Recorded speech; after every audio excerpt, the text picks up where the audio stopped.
Olaf Carlson Wee, crypto is the great wealth redistribution machine. In an interview ahead of Consensus, the early Coinbase employee turned investor-philosopher discusses crypto's product-market fit, ideas no one gets, and living the good life. Olaf Carlson Wee is the prototypical crypto bro. He got in early, got rich, and now spends his time investing and making art. He wears colorful, flamboyant clothes, has bleached his hair, and has an electronic music studio in his home. In 2017, around the time of the initial coin offering ICO craze, Carlson Wee made a name as a public figure as one of Coinbase's earliest hires and expert voice. He wrote a blog about decentralized applications of blockchain and argued tokens are not investment contracts, in part because they have UTI. Olaf Carlson Wee will be speaking at Consensus 2023 in Austin, Texas. To hear him tell it, the most recent crypto bull run was less fun. Although still heavily invested and active in the crypto industry, he seemed to step back from the spotlight. He did give an interview to the Très Chic interview magazine founded by Andy Warhol, where he described his post-college, pre-Coinbase life in a hippie, enclave in Washington state and later in a Minnesota cabin. It was around then that he started seriously thinking deeply about crypto,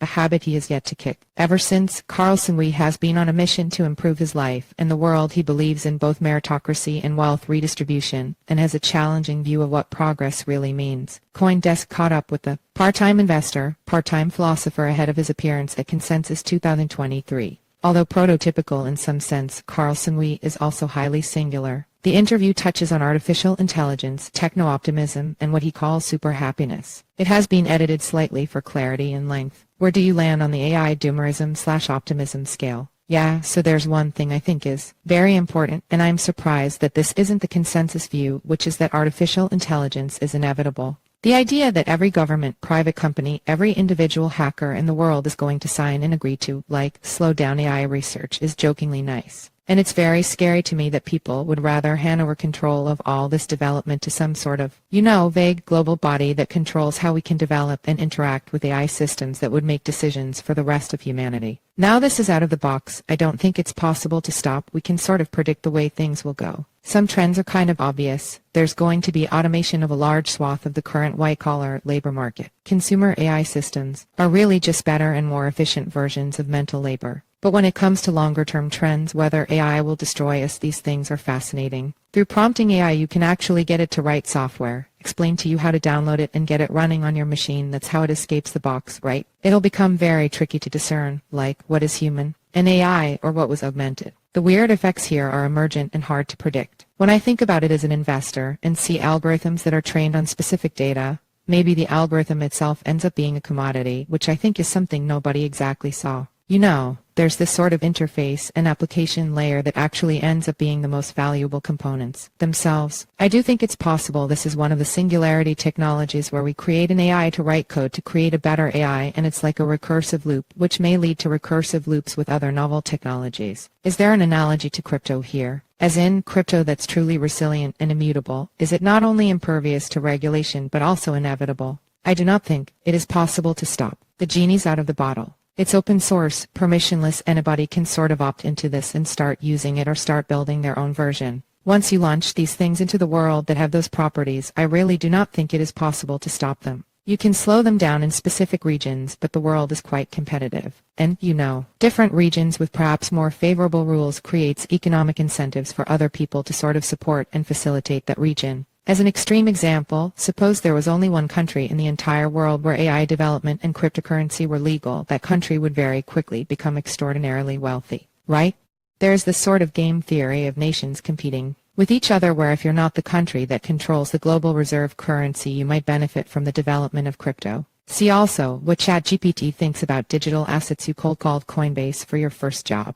What was it about Coinbase that made you want to join? This is over 10 years ago now. I was the 30th user of Coinbase. So there was a really tiny, micro crypto ecosystem, not by any means an industry, but collectively like an open source software project, and these little rinky-dink businesses built around it. In the early days of Bitcoin, ironically, you could not buy it online because of payment processors, credit cards, PayPal, bank transfers protecting against fraud. Interestingly, Brian Armstrong, the chief executive of Coinbase, was an anti-fraud engineer at Ethereum. His original insight was building an app that allowed him to take online payments, basically becoming the first company where you could buy Bitcoin online. It had a friendly interface. It was based in America. I was sort of waiting to see if it got hacked in the first couple months. Back in those days, the lifespan of a crypto wallet was measured in weeks. Eventually, after I started using Coinbase, I started to feel it was the model to take Bitcoin mainstream. It handled custody, sending Bitcoin to other people, and logins to make account recovery possible. You could use it from your phone or computer.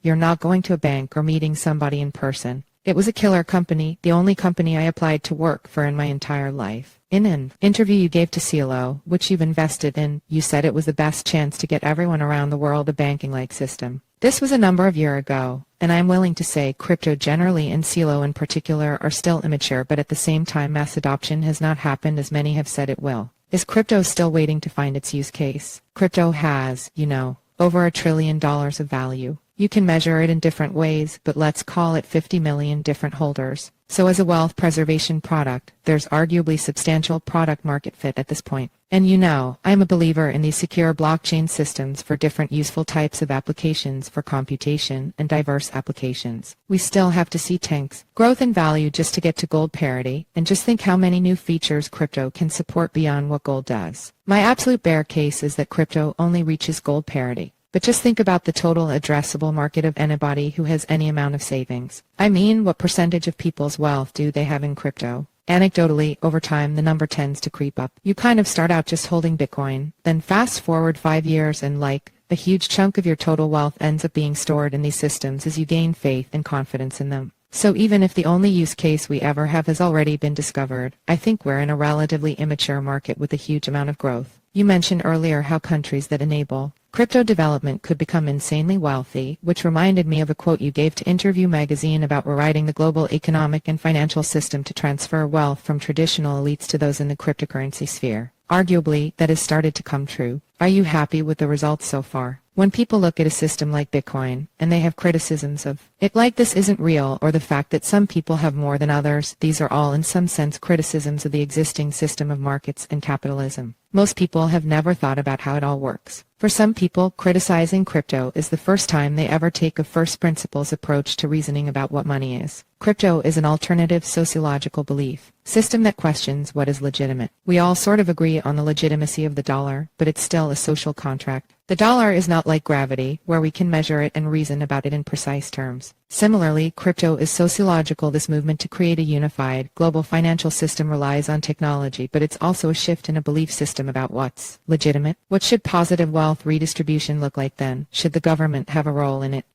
I think so. I started believing in a meritocratic system where people have different abilities and insights than others, which should not be a controversial insight. A global system of resource distribution is meant to appropriately distribute resources to people with the most, going to those who are going to help other people the most. That's because they invest in themselves to invest in the world. I really do have a positive view on the whole thing. I don't think the ability to centrally plan resource distribution makes any sense whatsoever because the world is so complex and chaotic. It's way more unpredictable than any individual group or person could possibly wrap their head around. And so resource distribution is better from the ground up, like how the best way to build infrastructure is through open and permissionless innovation. Does the idea that people have naturally different abilities or interests speak at all to your own or the wider tech community's interest in transhumanism and life extension? So, to be clear, for me personally, I'm not that interested in life extension. I'm not that interested if we can get everybody to live to 120 instead of 90. I'm much more interested in, I hate this term, but improving quality of life. One of the core insights from the early transhumanist thinkers is whether we are genuinely orders of magnitude happier than our ancestors. Are people who have built up a lot of resources orders of magnitude happier than your average person who has access to a normal level of resources? I don't need a scientific study to anecdotally know the answer is no.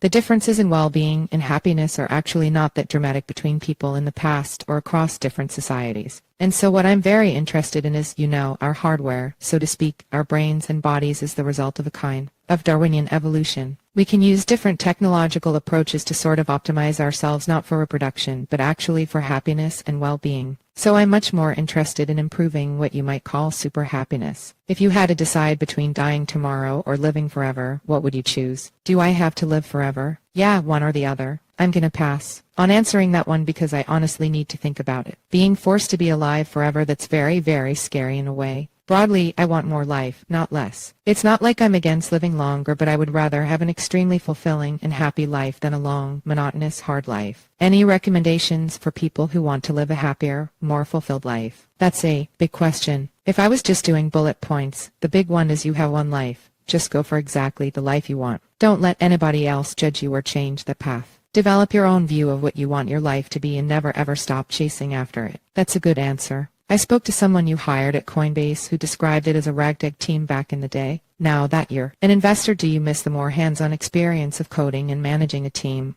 Do you take an active role in the companies you invest in? It absolutely was a super ragtag team. I am a huge believer in supporting outsiders that have great insights, but not a lot of social or material proof. I love supporting outsiders and people who are thinking differently. And I still love supporting and getting involved in those kinds of early stages and being the first believer for somebody. But I think I got a lot of the operational firefighting out of my system at Coinbase. I was there for 3.5 years and think I did about a career worth of work. Investing is cerebral. See also, what are VCs funding after FTX? More decentralized infrastructure. Do you have a favorite book? My favorite authors are David Foster Wallace and Cormac McCarthy. If I had to pick one book, it might be Infinite Jest, which is kind of DFW's magnum opus. That book changed my life. Yeah, I get it. The first time I read it in like a week, which means reading for probably 6-7 hours a day. As an author, DFW captures extraordinarily well what it feels like to be a person and have consciousness. I really felt like he was inside my brain.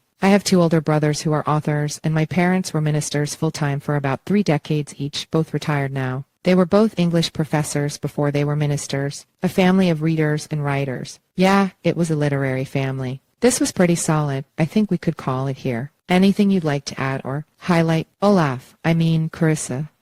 Anything you think, Carissa, a representative for Gastalter and Company, who arranged the call. It was a nice conversation, I think. I don't know, maybe I've seen you more energized about the space right now than ever before. What about your general take on what's happening in crypto overall? Yeah, actually, let's go there. You know, the general feeling is that crypto is the underdog. It's subversive. It's not the obvious thing. It's sort of like this contrarian place to be that's shrouded in obscurity. All that stuff. That's what I've always found really motivating about crypto. The flicker of broad, mainstream awareness and attention around in 2021 was actually like the least interesting time for me personally. So I've just been really invigorated by a return to building out of the spotlight, and we're focusing on really fundamentally building systems that can support the global financial system, rather than, hype and media attention that comes with these sort of big market movements. 1.